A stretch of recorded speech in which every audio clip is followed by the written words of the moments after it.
Het belangrijkste nieuws van Curaçao in het Nederlands. Extra Journaal.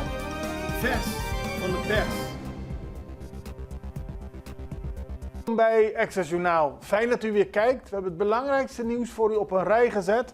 En we beginnen met het bericht. Minister Silvania ziet geen probleem. Dat is een samenvatting van een hele lange vergadering die gisteren begonnen is en tot diep in de nacht is doorgegaan. En het gaat allemaal over de vraag of minister Silvania iets verkeerd heeft gedaan met het kwijtschelden van belasting die nog betaald moest worden. En dan gaat het over belasting van 2017 en eerder. Afgelopen dagen verscheen er bericht in de media dat de minister mails zou hebben ontvangen van een officier van justitie die aangaf dat hij dit niet mocht doen, het kwijtschelden. Maar de minister, in een zeer uitgebreide uitleg met heel veel documenten aan het parlement, laat weten dat er geen probleem is. Er is geen wet die verhindert dat de ontvanger korting mag geven. Hetgeen wat zich heeft voorgedaan is niet illegaal. Dat benadrukte de minister keer op keer. Er zijn heel veel vragen gesteld, er zijn heel veel harde woorden gevallen. In de vergadering is er ook nog een motie aangenomen die de minister verder steunt in zijn beleid. En wat dat betreft is het de vraag of er nog verder gesproken zal worden in het parlement hierover. Maar de minister is duidelijk in zijn antwoord geweest. CBCS verwacht versnelde groei. Dat heeft met de Centrale Bank van Curaçao en Sint Maarten te maken. Die heeft gisteren laten weten dat de economische groei naar verwachting sneller zou gaan dan gepland. Van 4,2% in 2023 naar 5,4% in 2024. Daarna zakt het weer een beetje af in 2025 tot 3,2%.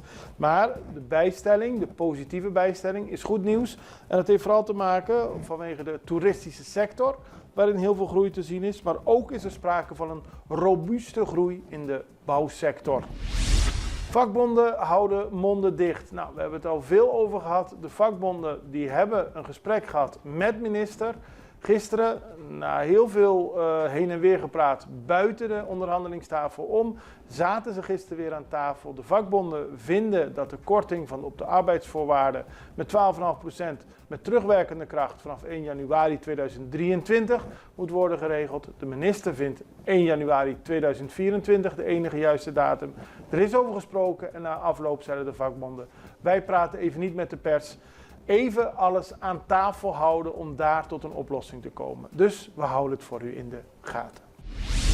Pauletta vraagt aandacht voor situatie LBD'ers. De Landelijke Beveiligingsdienst. Sinds 2010 is dat een aparte organisatie. Voorheen viel het binnen de Antilliaanse structuur ergens anders onder. Nu is het op zichzelf en volgens Pauletta moet er nog steeds heel veel geregeld worden qua rechtspositie van de werknemers. Ze zouden niet kunnen solliciteren. Er is heel veel niet geregeld. En de minister van Justitie, Shalton Hato, liet weten dat inderdaad sommige zaken nog niet geregeld zijn, zoals meer instellingen binnen justitie. Dat er een werkgroep is en dat er naar gekeken wordt. Het feit dat ze niet zouden kunnen solliciteren, ziet de minister niet zo, want hij zegt dat daar gewoon de vrijheid voor is. Maar dat er onrust is over de rechtspositionele zekerheid, dat is wel waar. Huisartsen noemen de enquête van de HAP misleidend. Dat heeft de vereniging van de Curaçaose Huisartsenvereniging gisteren laten weten. Er is een enquête verschenen op de Facebookpagina van de Huisartsenpost HAP. Daarin staat dat alle aangesloten artsen zijn benaderd en dat van de 80 aangesloten huisartsen 79 hebben gereageerd, dus eentje maar niet. En dat 95% heel positief is over de HAP. Maar de huisartsenvereniging zegt dat zij heel veel huisartsen kennen die helemaal niet benaderd zijn. Dus die 95% klopt niet. En ook het feit dat iedereen gereageerd zou hebben klopt niet, zegt de huisartsenvereniging. Ze noemen het bericht misleidend en onbetrouwbaar en doen een beroep aan de huisartsenpost om snel met de huisartsenvereniging om tafel te zitten. Dan gaan we naar de overlast bij bomen bij Biesheuvel. Dat is een bericht dat tot ons kwam via meneer Ronaldo, beter bekend als Rasta Bals. Hij verkoopt er al jaren water, snoepgoed en andere zaken op de kruispunt van Biesheuvel. En hij vertelde onze fotograaf Ramses van Kool dat inderdaad de bomen zoveel gegroeid zijn dat mensen geen zicht meer hebben op de verkeerslichten. En dat zorgt voor hele gevaarlijke situaties. Vandaar de oproep om daar iets aan te doen. Hij werkt er elke dag, dus hij ziet de gevaren. En dan taakstraf voor een 17-jarige chauffeur. Als je 17 bent, dan wil je, sommige jongeren willen autorijden. Die proberen dan ook auto te rijden, soms een klein beetje in de straat. Maar deze jongeman is 2 keer gepakt door de politie terwijl hij op straat reed. Hij heeft nog geen rijbewijs, dat kan ook niet op zijn 17e. En de officier van justitie kwam met een straf waarbij hij 60 uur taakstraf zou moeten verrichten. Ook staat er nog 250 gulden boete op en hij moet 2 jaar lang onder begeleiding van reclassering voor jongeren blijven. En de rechter is daarmee akkoord gegaan, daarmee een waarschuwing gevend voor alle jongeren die graag willen rijden, maar nog geen rijbewijs hebben. Heb geduld, de jongeman zelf wordt 18 in november en gaat dan zo snel mogelijk zijn rijbewijs halen. Wij gaan even over naar een break, we zijn zo bij u terug. Extra in Nederland. Van Amsterdam tot Arnhem, van Groningen tot Maastricht, Extra is erbij. Volg Extra Digitaal en blijf op de hoogte van de belangrijkste ontwikkelingen in Nederland. Extra Digitaal is te zien op verschillende platforms en kanalen zoals WhatsApp, YouTube, Facebook, Instagram en ook TikTok. Wilt u ons op de hoogte brengen van een evenement of iets doorgeven? Neem contact op via WhatsApp, e-mail, Facebook of bel gewoon 06 1364 2945. Volg of abonneer je op Extra Digitaal. Klik aan en volg ons.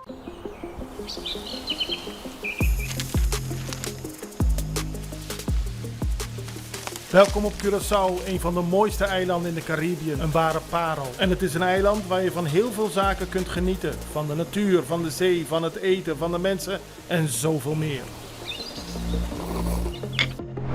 Curaçao is een eiland waar heel veel gebeurt op het gebied van politiek, cultuur, sport en zoveel meer.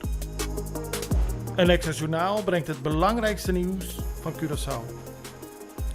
Maar we hebben ook aandacht voor al het nieuws op Bonaire en Aruba en op de bovenwinden, Saba, Sint Maarten en Sint Eustatius. En we belichten al het nieuws van alle kanten. Het nieuws is duidelijk, actueel en vers van de pers. Extra Journaal, elke werkdag op Salto. Op Curaçao zijn we de hele dag bezig met het maken van Extra Journaal. Volg ons op je favoriete Amsterdamse zender, Tauro.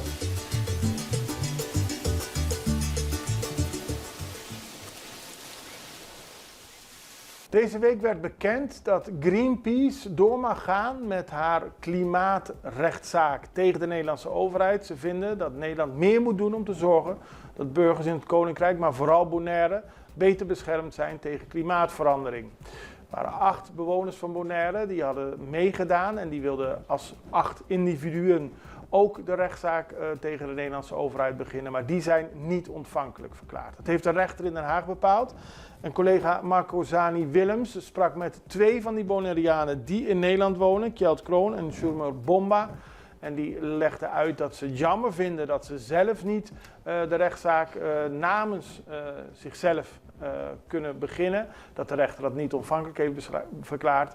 Maar de zaak die Greenpeace gaat volgen is hetzelfde doel. Dus er wordt gewerkt aan een rechtszaak om tegen Nederland te zeggen: jullie moeten meer doen om te zorgen dat de bewoners van Bonaire geen al te drastische gevolgen ondervinden van de klimaatverandering. In 2050 zou het eiland voor een deel onder water komen te staan. Daar moet iets aan gedaan worden. Dat is de boodschap van Greenpeace. En de 2 Bonaireanen die geïnterviewd zijn door Marco Zani, die staan daar nog steeds volledig achter. Dan gaan we naar Miss Teen Charm 2024. We hebben weer een nieuwe Miss en het is Kelly Jiménez.